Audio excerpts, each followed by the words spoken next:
Durante varios domingos hemos estado extrayendo de las Sagradas Escrituras algunas lecciones que en mi caso particular me parecen demasiado interesantes con relación a algunas invitaciones de Jesús. Hemos estudiado varias invitaciones de Jesús y una de ellas es la invitación que el Señor hace a ser y que seamos sus discípulos. Pero dentro de esa invitación para ser un alumno en la escuela del Señor Jesucristo, para poder ser alumno de esa escuela, hemos dicho que es necesario cumplir algunas condiciones. El domingo pasado estuvimos hablando acerca de una de esas condiciones que estudiamos en el Evangelio según Juan, en el capítulo 15, y que una de las condiciones para ser un verdadero discípulo de Jesucristo es llevar mucho fruto. De eso estuvimos hablando la semana pasada. Y hacíamos una comparación que quiero recordar rápidamente en la mañana de hoy con relación a los dos árboles frutales que tenemos aquí en nuestro jardín, en nuestro patio del templo, que es un mamón y un mango. Decíamos la semana pasada que tanto el mamón como el mango reciben los mismos nutrientes, la misma alimentación de parte del sol, del agua, del suelo, etc. Pero los componentes de cada árbol son diferentes. La concha, la madera, las hojas y el proceso de fotosíntesis que se produce allí es distinto, porque el mango tiene una naturaleza y el mamón tiene otra naturaleza. Y de acuerdo a la naturaleza, o como dice la palabra, de acuerdo a su especie, Dios en su sabiduría permite que, repito, aunque reciban la misma alimentación, los mismos nutrientes, produzcan frutos distintos. La naturaleza del mamón es producir mamón. Y la del mango igual. Yo no le puedo exigir al mamón que dé mango y viceversa. Si alguien quiere que el mamón produzca mango y busca unos hilos casi invisibles y le coloca al mamón algunos mangos, puede ser que la apariencia desde lejos diga que el mamón está produciendo mango, pero eso no va a perdurar en el tiempo porque es falso. Espiritualmente, hacíamos una aplicación con respecto a esto. Una persona que ha tenido a Cristo en su corazón, en su interior hay una nueva naturaleza. Segunda a los Corintios 5:17 dice que si alguno está en Cristo, nueva naturaleza tiene, nueva criatura es. Y en el interior, en el alma, en el espíritu de una persona con Cristo en su corazón, ¿cuál es la savia que va a recorrer por él? El Espíritu Santo. Por lo tanto, si en tu cuerpo, en tu ser interior, en tu espíritu y en mi espíritu recorre ese nutriente espiritual, entonces necesariamente, porque Dios nos creó para eso, debemos producir fruto. Y de acuerdo a lo que nos enseña la carta del apóstol Pablo a los Gálatas, ¿cuál es el fruto del Espíritu? Ya lo hemos mencionado en la dirección.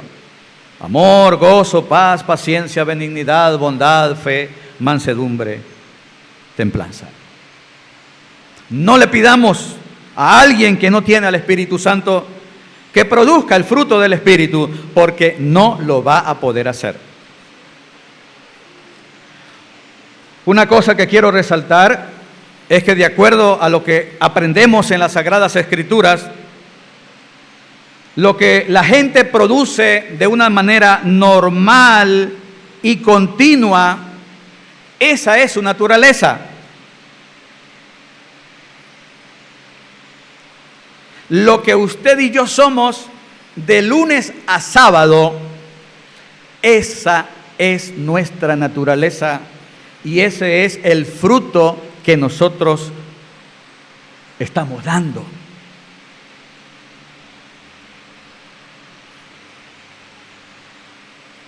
No es lo que nosotros podemos reflejar un domingo en la mañana aquí.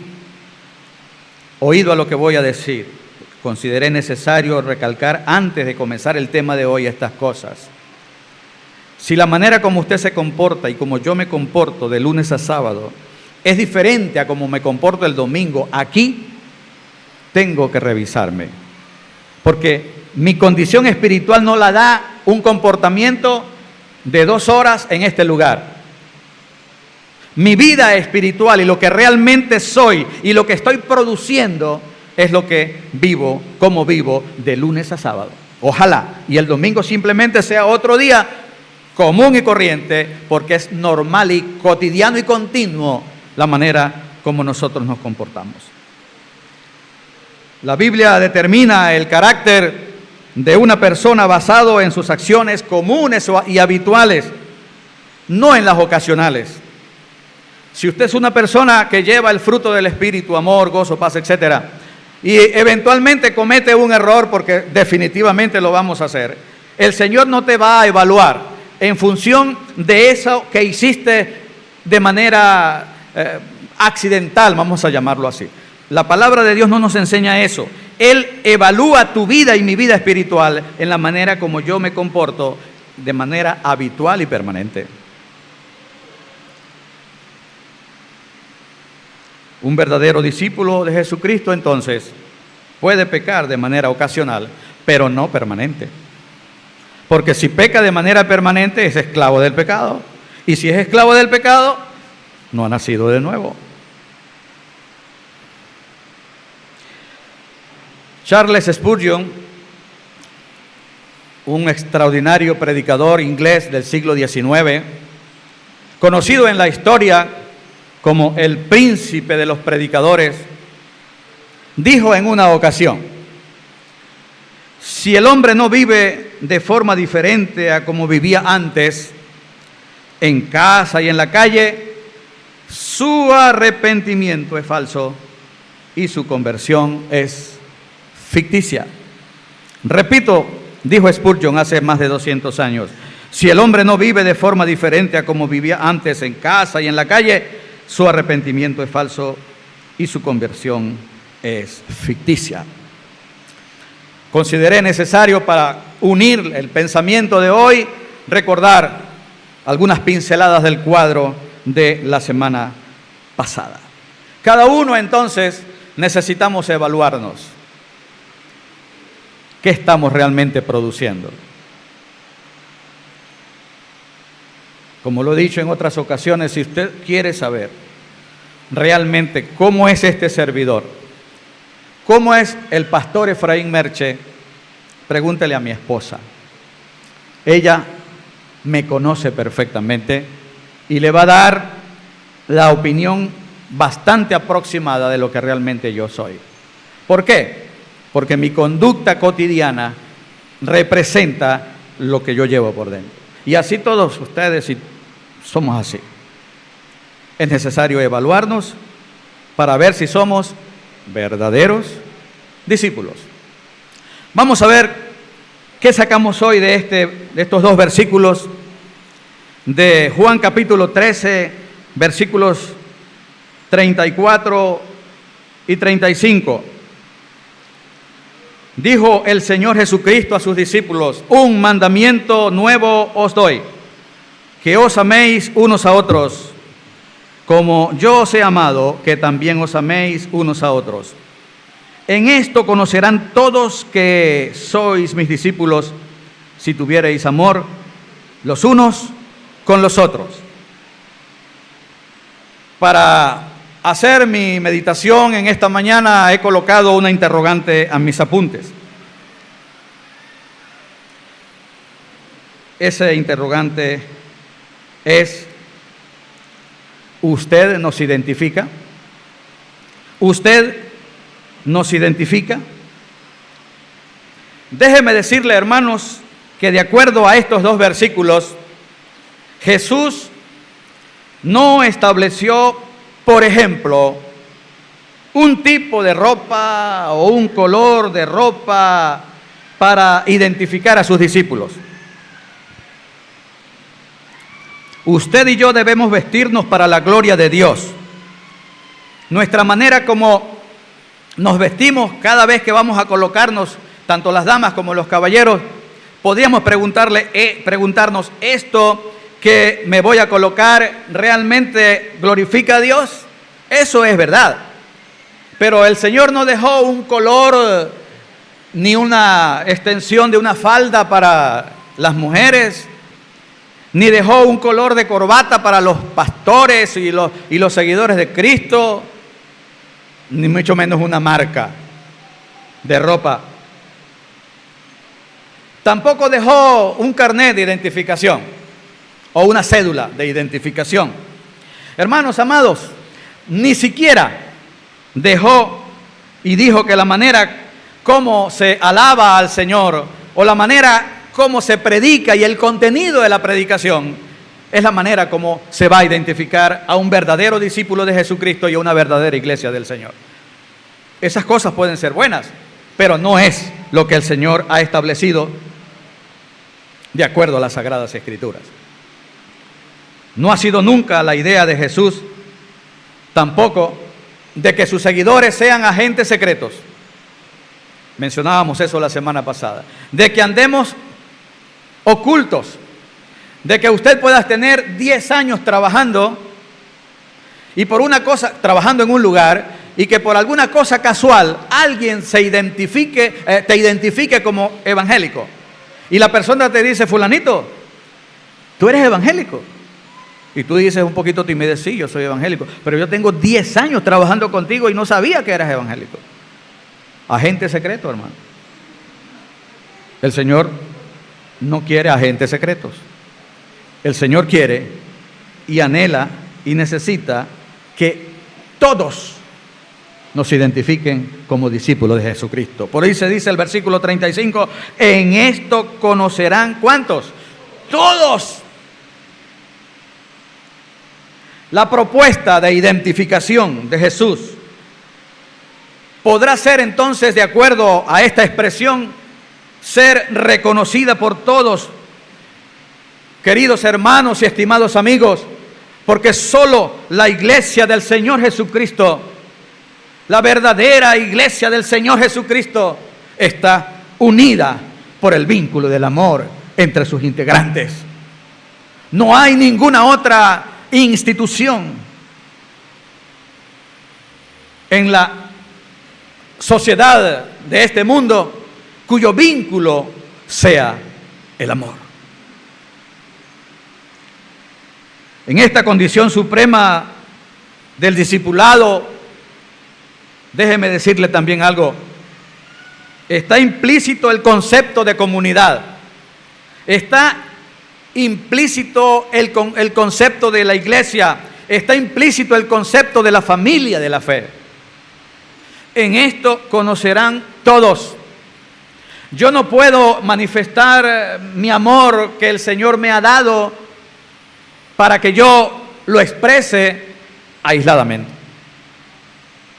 Están equivocados aquellos que creen que pueden ser verdaderos discípulos de Jesucristo viviendo el evangelio a su manera y viviendo aisladamente. Algunos siguen pensando que la iglesia no es necesaria y tienen algunos conceptos acerca de la iglesia que hace que se alejen.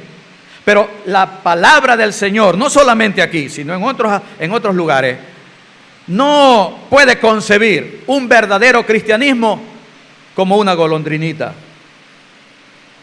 volando en el verano en soledad. No, es necesario formar parte de una comunidad cristiana que se llama iglesia. Y ahora algo que dice aquí en el versículo 24, el Señor Jesucristo dice: un mandamiento nuevo os doy. Y cuando uno lee un poquito las Sagradas Escrituras, se pregunta, ¿por qué dijo Jesús que este mandamiento es nuevo, si eso aparece en el Antiguo Testamento? Si nosotros leemos a Deuteronomio capítulo 6, versículo 5, vamos a leer allí una exhortación a amar a Dios por sobre todas las cosas. Y si leemos en Levítico capítulo 19, versículo 18, vamos a leer también una exhortación a amar al prójimo de una manera profunda, como nos amamos a nosotros mismos. Entonces, ¿qué es lo nuevo? Lo nuevo está un poquito más adelante, cuando dice aquí: un mandamiento nuevo os doy, que os améis unos a otros. Lo que viene a continuación no aparece antes de esto, cuando dice: como yo os he amado. Eso sí es nuevo. Eso no aparece en el Antiguo Testamento. Aparece aquí. ¿Por qué, hermanos y amigos? Porque el modelo para amar ahora es como Jesús ama. No es un concepto filosófico, romántico o humanista lo que el Señor nos está planteando en este versículo. Es un amor que se manifiesta a través de hechos, de evidencias claras y precisas, donde no va a haber absolutamente ninguna duda de que realmente estamos manifestando el amor que Dios quiere que vivamos.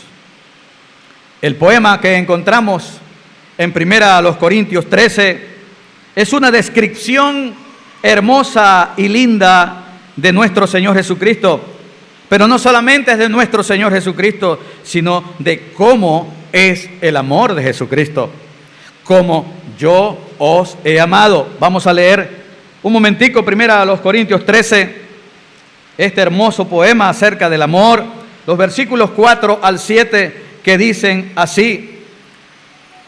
Mira lo que dice: el amor es sufrido, es benigno, el amor no tiene envidia, el amor no es jactancioso, no se envanece, no hace nada indebido, no busca lo suyo, no se irrita, no guarda rencor, no se goza de la injusticia, mas se goza de la verdad.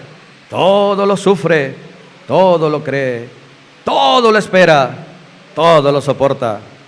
Y el amor nunca deja de ser. Ese es el amor del Señor. Es el amor que produce en la persona donde el Espíritu Santo controla. El amor que produce el Espíritu de Dios. Y es el amor que identifica a una verdadera iglesia del Señor. Veamos algunas cualidades de ese amor. Ese amor, queridos hermanos, es un amor, óigase bien, que considera a los demás y a sí mismo en su justo valor. Es un amor que considera a los demás y a sí mismo en su justo valor.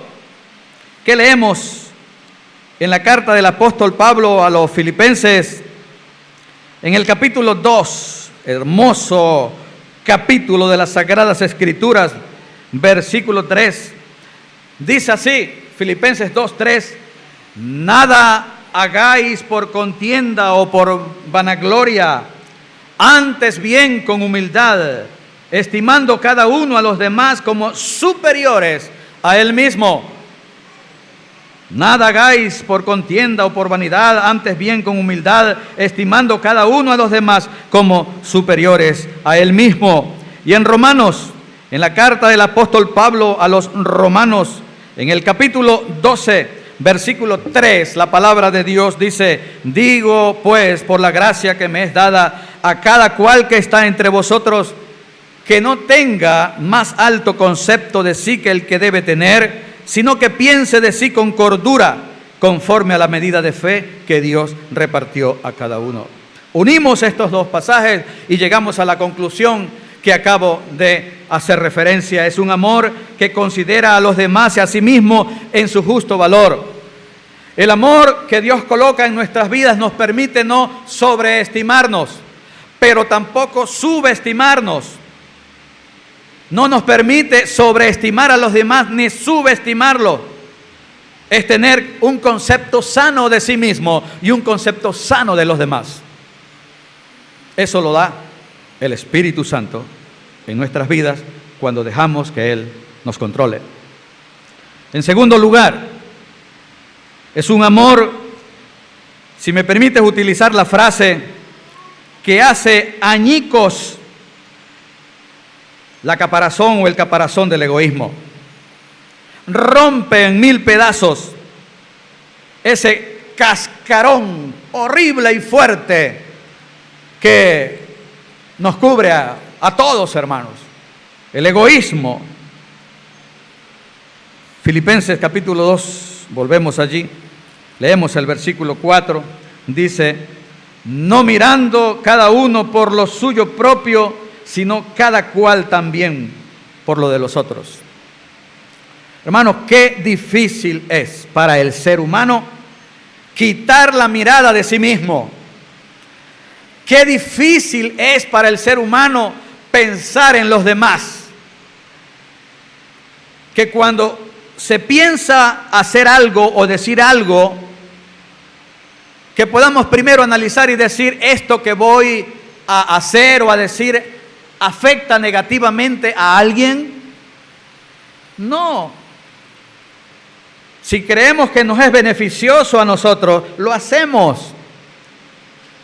Porque el ser humano nace con esa situación terrible del egoísmo.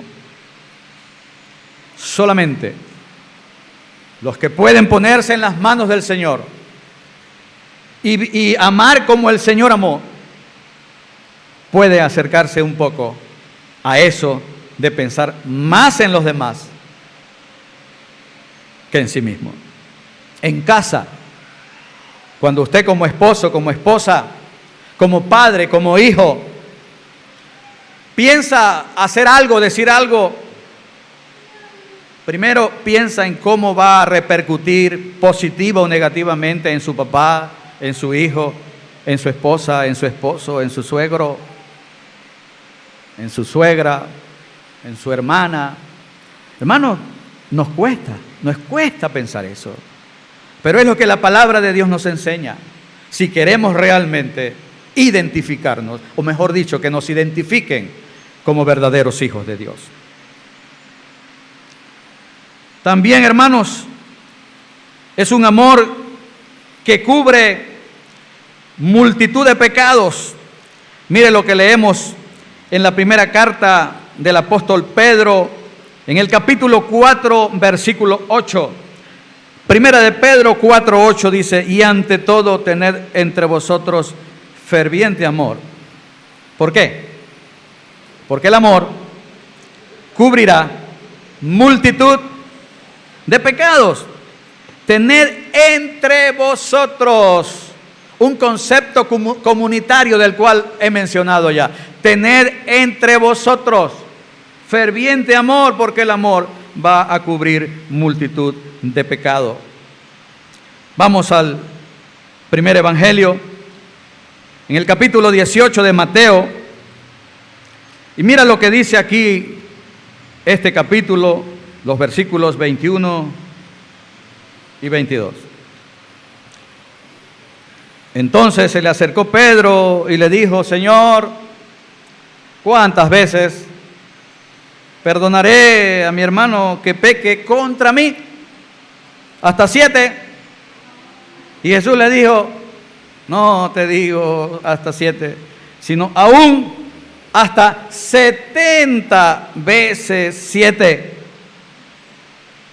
Este tema lo vamos a desarrollar con mayor profundidad a partir de la próxima semana, el tema del amor, del perdón y del ser perdonado.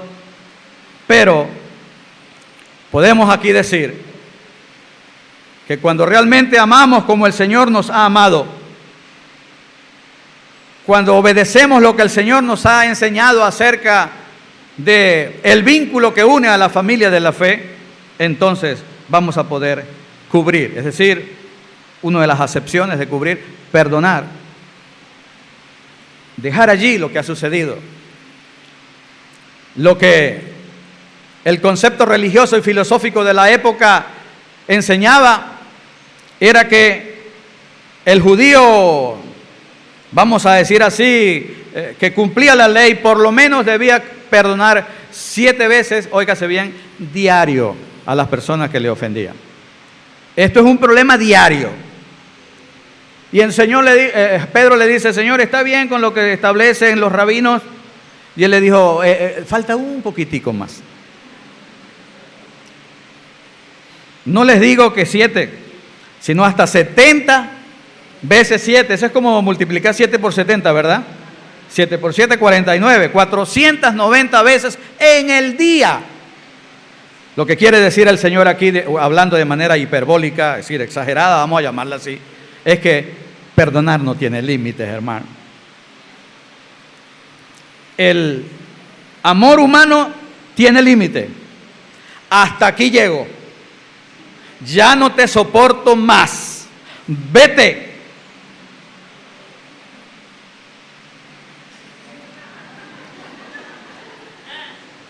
Ese es el amor humano, hermano.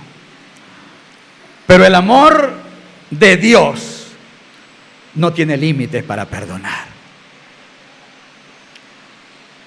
¿Qué amor o a qué voz está siguiendo usted con respecto al amor a sus hijos, a su vecino, a su jefe, etcétera?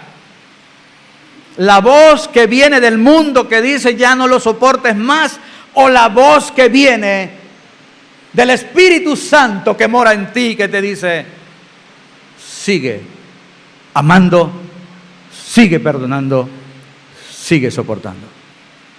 ¿Es fácil? No es. En la medida en que nos resistimos a ser controlados por el Espíritu Santo, pero en la medida en que nosotros dejamos que el Espíritu Santo fluya con libertad en nuestro ser, entonces todas estas cosas van a ser fáciles. Porque si no hay nada imposible para Dios que vive en nosotros, entonces no hay nada imposible para nosotros, ¿verdad que sí? Así es.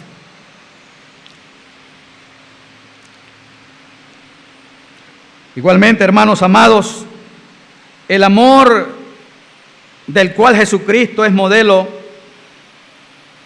es un amor que no cambia cuando cambian las circunstancias o la conducta del otro. No cambia, hermanos. ¿Recuerdan ustedes cómo se inicia este capítulo 13 de Juan, del cual estamos detenidos? El versículo 1 dice: antes de la fiesta de la Pascua, sabiendo Jesús que su hora había llegado para que pasase de este mundo al Padre, como había amado a los suyos que estaban en el mundo, ¿qué dice? Los amó hasta el fin.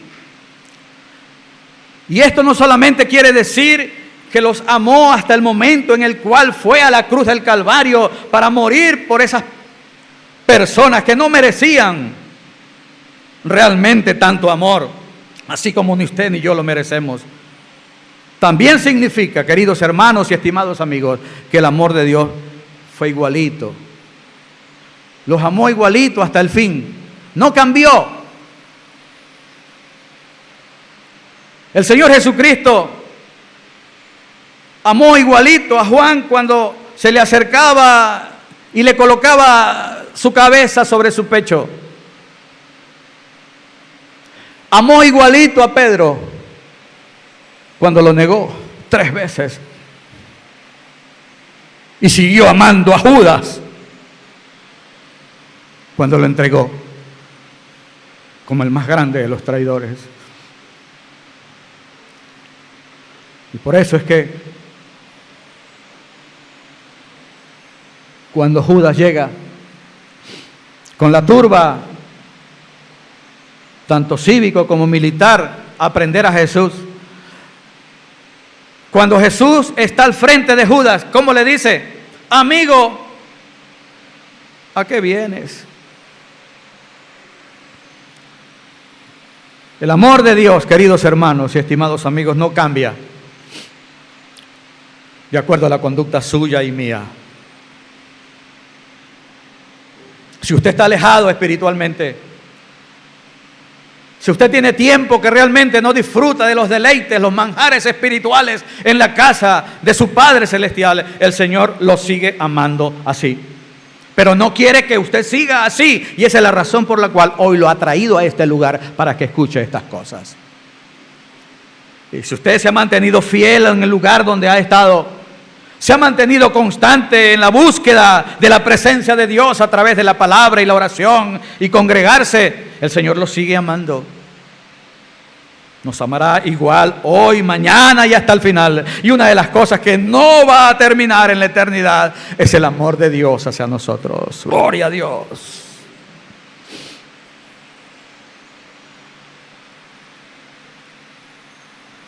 Y otra cosa que quiero decir es que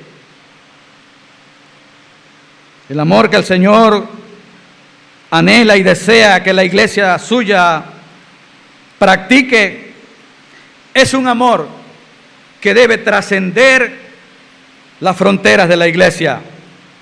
Dice el apóstol Pablo en la primera carta a los tesalonicenses, en el capítulo 3, versículo 12, primera a los tesalonicenses 3:12, y el Señor os haga crecer y abundar en amor unos para con otros. ¿Y qué dice más adelante? Y para con todos. Y para con todos. Ese todos son aquellos que están más allá de las fronteras de la iglesia.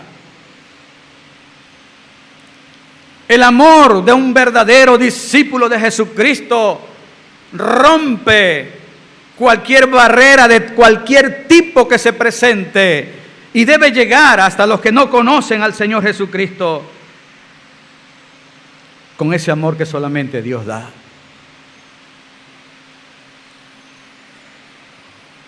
La gente en el mundo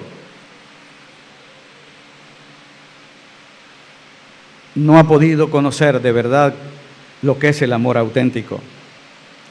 Si alguien llega a una persona que no es temerosa de Dios y quiere expresarle el amor de alguna forma, por ejemplo, un caballero a una dama, que debe ser poco prudente, pero puede la persona decir, ¿y este qué le pasa? ¿Qué está buscando? Es decir, la predisposición, el prejuicio, el temor está presente allí porque el mundo sin Cristo no conoce este amor. Lo conocen los verdaderos discípulos del Señor Jesucristo y nosotros estamos llamados a, si me permiten la frase, salpicar a los demás con ese amor. En esto conocerán que sois mis discípulos si tuvieseis amor los unos para con los otros. Y otra cosa, y es que amar a mis hermanos me comprueba a mí mismo que mi fe es auténtica. Mira lo que dice Primera de Juan capítulo 3 versículo 14. Primera de Juan capítulo 3 versículo 14 dice: nosotros sabemos que hemos pasado de muerte a vida. ¿En qué manera? Porque asistimos a la iglesia Cristo es el camino. Porque cantamos aquí canciones hermosas, porque tratamos de predicar la palabra de Dios de la manera más fiel posible. Eso está bien, pero no es lo que dice la palabra de Dios. Sabemos que hemos pasado de muerte a vida en que amamos a los hermanos. ¿Y qué dice aquí, hermanos queridos? El que no ama a su hermano, hermano, no ha nacido de nuevo, no ha creído en el Señor. La iglesia del Señor está llamada a no hacer acepción de personas. Debemos amarnos a todos por igual. Por eso insistimos mucho en los grupos pequeños, en los grupos de formación cristiana. Allá son 8, 10, 15, 20. Allá se pueden conocer y nos podemos conocer mejor, y allí podamos compartir más ese amor que el Señor nos ha dado. Aquí a veces nos congregamos unas 200 personas, más las que tenemos afuera. Es un poquito difícil vincularnos los unos a los otros, pero en los grupos pequeños podemos llegar con mayor efectividad con ese amor. Permítame rápidamente hacer referencia a algunas cosas. Por lo menos 3 aspectos muy importantes, los cuales hemos hecho referencia en esta mañana, directa o indirectamente. En primer lugar, sin un amor con estas características, el discípulo es simplemente un címbalo que retiñe. Es simplemente eso. En términos coloquiales, yo he escrito aquí en mis apuntes un perol. El comportamiento de una iglesia sin amor, simplemente lo que está haciendo es un cacerolazo espiritual. Ustedes saben lo que es un cacerolazo. Tenemos tiempo que no hacen, ¿no? En Venezuela, cacerolazos. Feje, vamos a promocionar uno. No, mejor que no te pongas a eso. Hermano, ruido. Ustedes recuerdan lo que dice 1 Corintios 13, ya leímos una parte de él. Si yo hablase lenguas humanas y angélicas y no tengo amor, vengo a ser como metal que resuena o címbalo que retiñe. Eso es todo. Ruido. Hoy en día las iglesias en su mayoría son expertas en hacer ruido en el concepto espiritual, pero faltos de amor. Triste, hermano, saber que de algunas congregaciones están emigrando hermanos porque no pueden llegar a ocupar y alcanzar un lugarcito en las roscas de amigos que tienen las iglesias, y se sienten que no son amadas y no son queridas. Yo no quisiera, hermanos, que ninguno de ustedes se vaya de Cristo es el camino por esa razón. Por eso insisto en que tratemos en la medida de las posibilidades de abrir nuestros brazos, abrir nuestro corazón, y ya vamos más tarde a hablar de las acciones que debemos tener para que todos nos sintamos amados en este lugar. No hay amor afuera, ¿tampoco va a haber amor aquí? No puede ser. Rompamos con ese vínculo nada más de la familia consanguínea. Está bien que los amemos, pero hay otros que necesitan amor. En cierta ocasión, hermanos queridos, leí la historia de un hombre que estaba haciendo parada en un consultorio médico. Estaba esperando que el médico lo atendiera. Y una madre pasó y dejó a su niño allí en la sala de espera porque debía pasar sola. Y le dijo: fulanito, mi amor, por favor, pórtate bien, ya vengo. Al rato ella sale del consultorio y se da cuenta que el señor que estaba allí está llorando. Y ella se apenó muchísimo porque solamente estaba el niño y él. Y él dijo: señor, por favor, discúlpeme, seguramente mi niño se portó mal con usted. Y le dijo: no, señora, estoy llorando porque tenía mucho tiempo que alguien no me abrazaba con tanto amor como lo hizo su hijo. El niño sufría de síndrome de Down. Y ustedes saben cómo son esos bebés. ¿Cuántos están pidiendo a gritos un abrazo llenos de amor? Porque no saben lo que es un abrazo.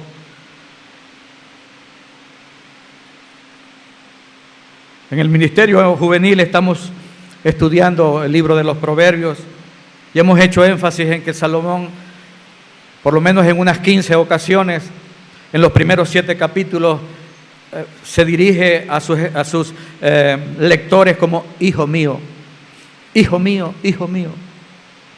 Y les he dicho a los muchachos allí, es posible que usted no tenga un padre cariñoso del cual nunca ha recibido un abrazo y una palabra de amor que le diga hijo mío y que te enseñe algunas cosas que tú necesitas para la vida. Llegó el momento en el cual tú puedas romper con esos traumas que tienes, porque te has encontrado en las Sagradas Escrituras un padre que te dice con tanto cariño, hijo mío.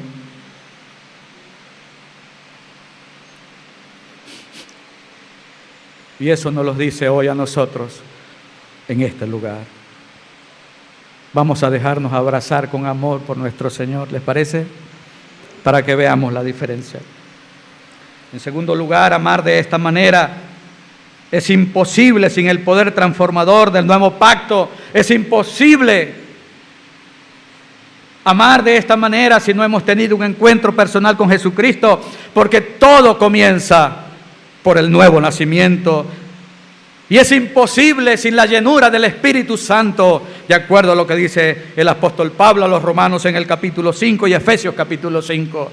La llenura del Espíritu Santo no es otra cosa que el control del Espíritu Santo. Eso es lo que significa ser llenos del Espíritu Santo, ser controlados por el Espíritu Santo. Como hemos dicho en otras ocasiones, muchas personas son creyentes en Jesucristo, porque aquí no estamos hablando de perder o no perder la salvación. Pero hay unos cuantos creyentes en el mundo que no están llenos del Espíritu Santo, porque no se dejan controlar o no hay un control absoluto. Ese pasaje de Efesios dice, no os embriaguéis con vino en el cual hay disolución, antes bien, sed llenos del Espíritu Santo, comparando el control del vino que hace en la persona con el control del Espíritu Santo. En la conducta del ebrio ya ustedes saben cómo es diferente a los demás. La conducta del que es lleno del Espíritu Santo también tiene que ser distinta, pero para bien. Y en tercer lugar, si la iglesia ama de esta manera, si los que conforman la iglesia, en este caso Cristo es el camino, ama de esta manera, tendrá un impacto poderoso en el mundo. Y eso lo vemos reflejado en el libro de los Hechos con la primera iglesia. Si nosotros estudiamos el libro de los Hechos, nos vamos a encontrar que esa iglesia naciente, con poca teología y con poca formación bíblica, pero controlados por el Espíritu Santo, se caracterizaron por el amor en los unos y los otros. ¿Y cuál fue el resultado, hermanos? Creyentes que llegaban en multitudes, atraídos por la manera como la iglesia vivía. Ese es el modelo que debemos seguir. Como ya les dije, este mundo sin Cristo está huérfano del amor auténtico y nosotros estamos llamados a vivirlo.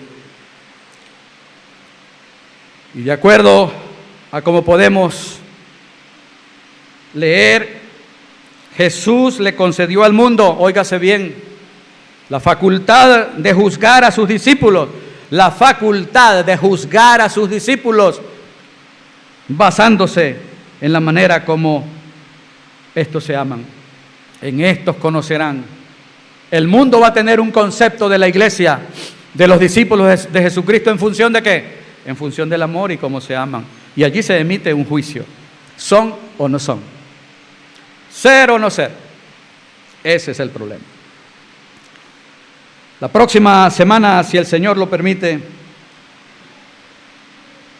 los invito para que juntamente conmigo podamos estudiar por lo menos 2 maneras prácticas en que los cristianos pueden manifestar los unos a los otros el amor del Señor. Los invito para el próximo domingo, para que estemos aquí, que a propósito es el primer domingo del mes y estaremos compartiendo la cena del Señor.